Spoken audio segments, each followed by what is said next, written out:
kutoka Ricky Media. Kwanza kabisa hongera kwa Peps na Diamond Platnumz kutokana na muendelezo wa kufanya kazi inaonekana imefanyika. Hongera sana Diamond.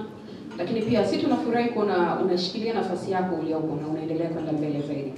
Tunatamani kuna kina Diamond wengi sana mtaani, kwa maana ya wasanii ambao wanaanza na wenyewe au wanafanya muziki na wao wafike sehemu fulani kama ambayo wewe umefika.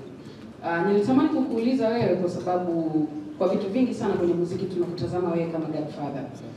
Kwa maana ya upande wa lebo, niseme upande wa lebo imekuwa ikionekana wasanii wakitoka kwenye lebo mara nyingi sio wasanii wengi ambao wakitoka kwenye lebo wanaendelea vizuri, kufanya vizuri kwenye muziki wao.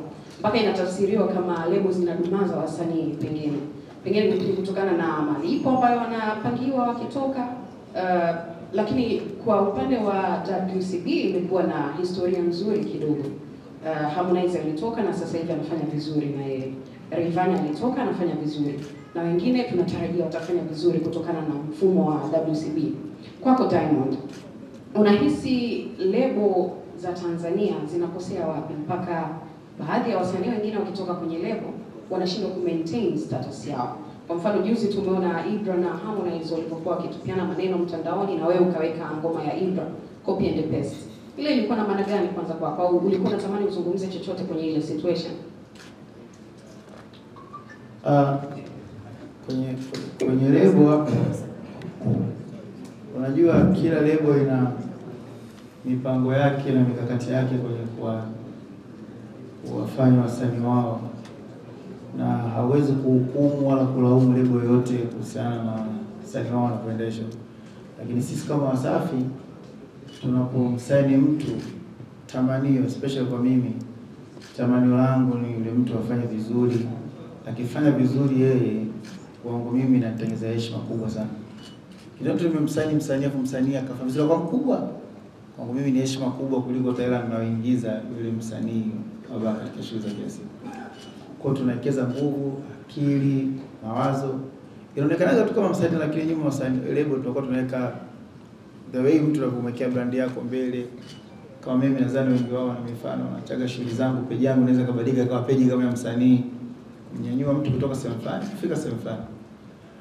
Sasa sisi tumepata bahati moja ambayo namshukuru Mwenyezi Mungu katika kila msanii ambao tumemtambulisha kwa kazi tuliyofanya, kushirikiana na yeye, waandishi wa habari na mashabiki, watu wamempokea vizuri, anafanya vizuri. Na kwa bahati pia nzuri wasanii wengi ambao kwetu sisi wameanza kutoka kwa independent walikuwa tayari washafika kwenye mafanikio mazuri. Kwa mtu anaona kama sasa hivi nilipofika sasa, lebo nashukuru, naomba sasa nianze kujisimamia mwenyewe. Kwa hiyo akitoka pale, kwa nini anaweza kufanya vizuri? Kwa sababu Wasafi sio tu lebo. Nadhani watu kitu ambacho wakijua Wasafi, nisema watu wakija pale kama wako pengine darasani, kwa sababu nawafundisha vitu vingi.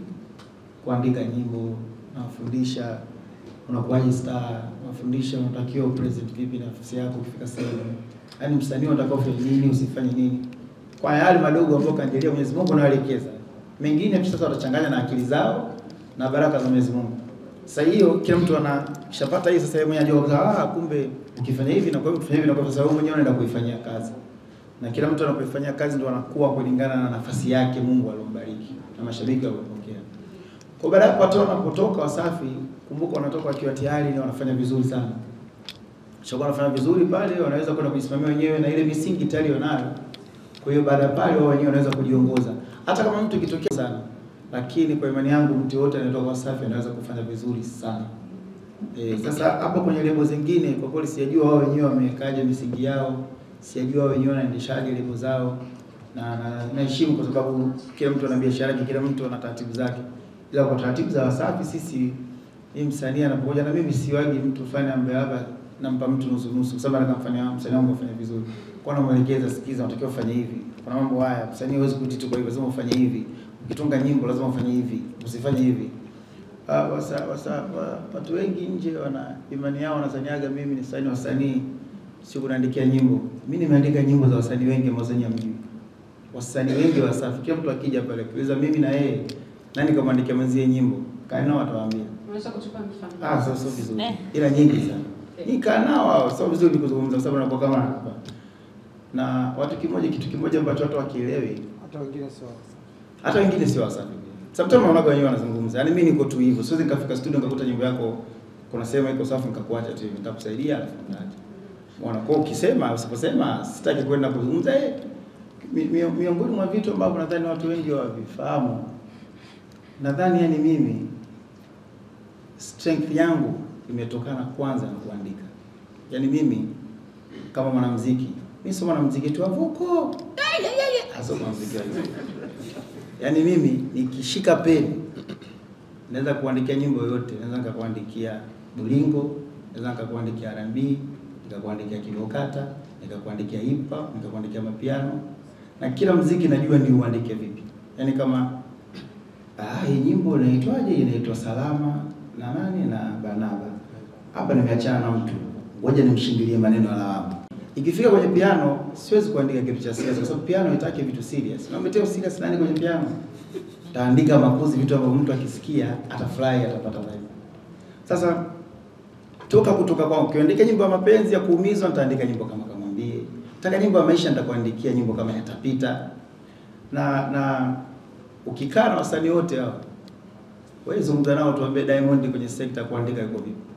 Sipendagi kuzungumza. Sasa watu ukitoa sana nyimbo zile za mapiano au nyimbo za mipinduko, imani zao zinaona kama huyu sio mwandishi.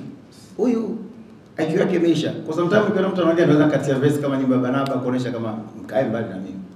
Sio, umeelewa? Na muziki, kila muziki kuna namna yake ya kuandika.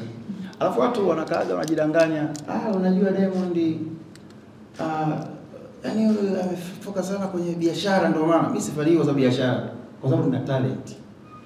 Kitendo cha mimi kisikia biti ya kwa Masava nione tu nikuandikie salamu, maana yake nimetumia IQ kubwa sana. Bonge fika ongeza kujieleza, unajua kusalimiana vizuri, jamani tusalimiane.